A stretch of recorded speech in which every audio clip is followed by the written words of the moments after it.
Hello viewers, welcome to my channel. Hello viewers, আমি এখন আমার বাড়ি থেকে বেরোচ্ছি। আমার বাড়ি থেকে বেরোনোর মেইন উদ্দেশ্য হচ্ছে কাটাখালী স্টেশনে গিয়ে পৌঁছানো। আর কাটাখালী স্টেশনটি বাগেরহাট জেলার ফকিরহাট থানার মধ্যে পড়েছে, কাটাখালী নামক স্থানে। আর কাটাখালীর নাম অনুসারেই ওখানে কাটাখালী রেল স্টেশন নাম হিসেবে দেওয়া হয়েছে। আর কাটাখালী ছিল অনেক আগে থেকেই প্রসিদ্ধ অঞ্চল। এখানে মোংলা যাওয়ার যে রাস্তা, তার অভিমুখ এখান থেকেই শুরু। আর এই অঞ্চলটি এমনি অর্থনৈতিকভাবে আগে থেকেই উন্নত। আর এই অঞ্চলে যাওয়ার জন্য আমার বাড়ি থেকে বেশিক্ষণ সময় লাগে না, অনলি 20 মিনিট মতো সময় লাগে। আর এখান থেকে যেতে যেতে আমার গ্রামের দৃশ্যগুলো আপনারা উপভোগ করতে থাকুন।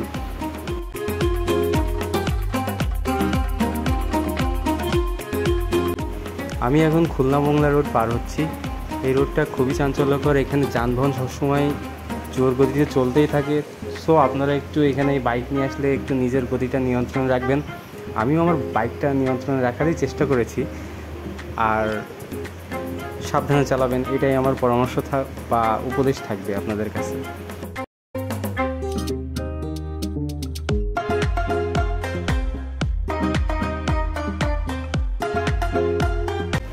আমি এখন আমাদের বাগেরহাট জেলার মধ্যে আর কি কাটাখালী স্টেশনটা পড়েছে, রেলওয়ে স্টেশন কাটাখালী।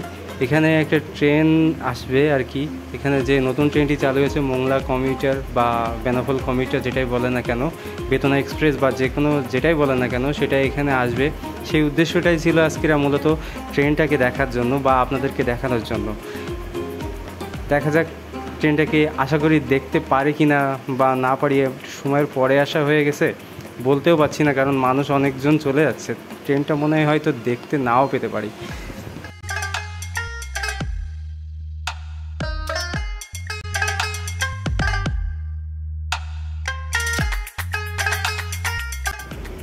এখন আপনারা দেখছেন বাগেরহাট জেলার ফকিরহাট থানার মধ্যে কাটাখালী নামক স্থানে এখানে একটা রেল স্টেশন তৈরি করা হয়েছে। এটা ব্রিজে থেকে যাওয়ার পর প্রথম স্টেশন। এখানে এখন মোংলার, আমরা আসার আগেই মোংলার ট্রেনটা এখান থেকে ক্রস করে চলে গেছে।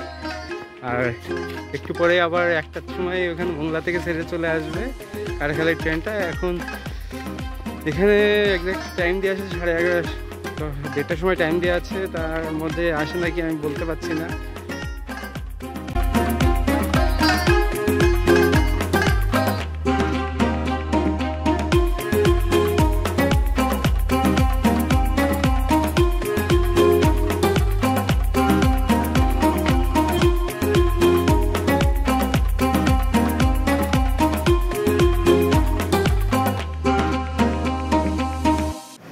আপনারা তো এতক্ষণ দেখলেনই যে আমরা স্টেশনে যাওয়ার পরে ওখান থেকে ট্রেনটি চলে গেছে অলরেডি মোংলার উদ্দেশ্যে।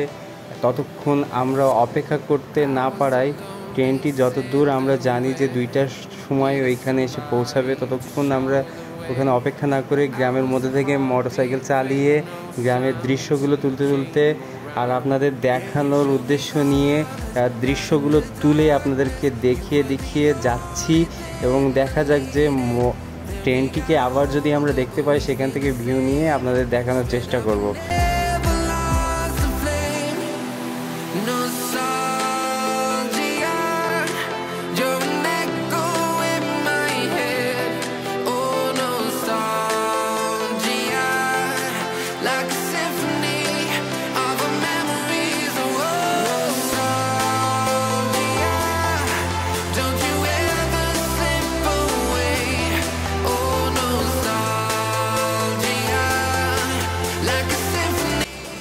এখন যে জায়গাটা দেখছেন, এই জায়গাটার নাম হচ্ছে শ্যামবাগাত। এটা হচ্ছে প্রথম কালভার্ট, যা রূপসা ব্রিজ পার হয়ে মোংলার উদ্দেশ্যে যখন ট্রেনটি আসে, এই প্রথম কালভার্টটি দিয়ে এই ট্রেনটি ক্রস করে। আর এখানে যে রোডটি করে দেওয়া হয়েছে পুরোটাই লাইনের নিচ থেকে করে দেওয়া হয়েছে। এরকম অনেক জেলাতেই দেখা যাবে যে অনেক লাইন চলে গেছে, কিন্তু তার রাস্তার উপর দিয়ে চলে গেছে, কিন্তু রাস্তার নিচের থেকে এইভাবে রাস্তা করে দেওয়া হয়নি। আমরা শুধু এই উপভোগটা করতে পেরেছি শুধুমাত্র আমাদেরকে এই রেল প্রজেক্টটা গিফট করার জন্য। সরকারকে অসংখ্য ধন্যবাদ যে আমাদেরকে এত সুন্দর একটা রেল প্রজেক্ট গিফট করার জন্য, যে আমরা আমাদের বাড়ির কাছে রেলটাকে অনুভব করতে পারছি।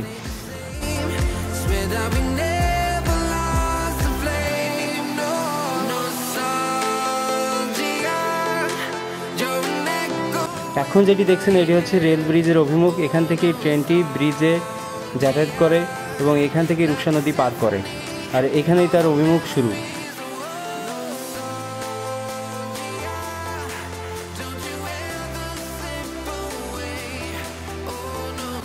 এখন যে জায়গাটি দেখছেন এটি হচ্ছে খুলনা দিকে যাওয়ার ব্রিজের অভিমুখ, আর এখান থেকে ট্রেনটি ব্রিজের উপর উঠে রূপসা নদী পার করে দিয়ে ওই পাশে মোহাম্মদনগর স্টেশনে গিয়ে পৌঁছায় এবং ট্রেনটি এখান থেকে খুবই দ্রুত গতিতে চলে, যেহেতু ট্রেন লাইনটি নতুন করা হয়েছে এবং এই ট্রেন লাইনে এতটাই সমানভাবে করা হয়েছে, উঁচু নিচু এখানে নেই, বিধায় এখানে ট্রেনটি অনেক দ্রুত গতিতে ছুটে যেতে পারে। এখন আমরা যেখানে এসেছি শুধুমাত্র ট্রেনটিকে আপনাদেরকে দেখাবো বলে এবং এর গতিটা সম্পর্কে আপনারা ধারণা পেয়ে যাবেন যে এটি কত গতিতে যাচ্ছে।